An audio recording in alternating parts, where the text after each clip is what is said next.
রাস্তায় নেমে নগরবাসীর প্রতিদিনকার বিড়ম্বনা পোহানোর এই চিত্র বেশ পুরনো।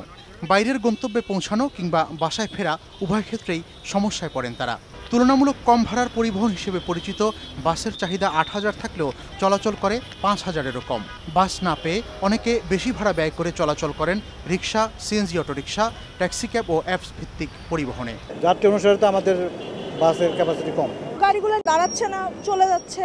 যারা দৌড় দিয়ে উঠতে যাচ্ছে তারা উঠতেছে। আমাদের জন্য এটা এক্সপেন্সিভ, তারপরও আসলে চলার পথটা ইজি করার জন্য আমরা এসব অ্যাপসগুলো ইউজ করতে হচ্ছে। মালিক সংগঠনগুলোর স্বীকারোক্তি, সংকটের এই সুযোগটি কাজে লাগিয়ে যাত্রী হয়রানি করে পরিবহন সংশ্লিষ্টরা।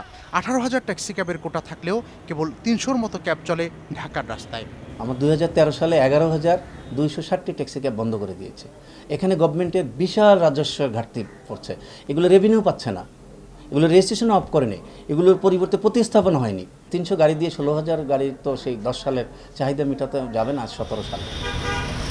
মালিক পক্ষের দাবি, অনেক বেশি চাহিদা থাকলেও রাজধানীতে মাত্র 14,000 সিএনজি অটোরিকশা চলে। মিশুকের পরিবর্তে 2,696টি নতুন অটোরিকশা নামানোর কথা থাকলেও অনুমোদন পেয়েছে মাত্র 932টি। তবে সংকট কাটাতে নতুন উদ্যোগ নেওয়ার কথা জানায় বিআরটিএ। যাত্রী কিভাবে বহন করবে, এটা নিরাপত্তাটা কি, এই সংক্রান্ত যে অ্যাপসগুলো এগুলি কিভাবে আইনি কাঠামোর মধ্যে থাকবে, তারপরে এখানে ভাড়ার বিষয়গুলি আছে। টোটালি পুরো জিনিসটা এখনো খসড়া আকারে। 13,000-14,000 গাড়িতে আমরা সিলিংয়ে আটকা রেখেছি। আমরা সবসময় বলছি আরও 10,000 গাড়ি বৃদ্ধি করেন। দিক আপনি তাদেরকে সুবিধা দিচ্ছেন, আর একদিক আমাদেরকে যাতাকলে পিসছেন। এই দ্বৈত নীতির মধ্যে তো আমরা আসলে ব্যবসা সুন্দরভাবে করতে পারবো, আর যাত্রীও সুন্দরভাবে সেবা পাবে, এটা আমরা মনে করি এটা পাবে না।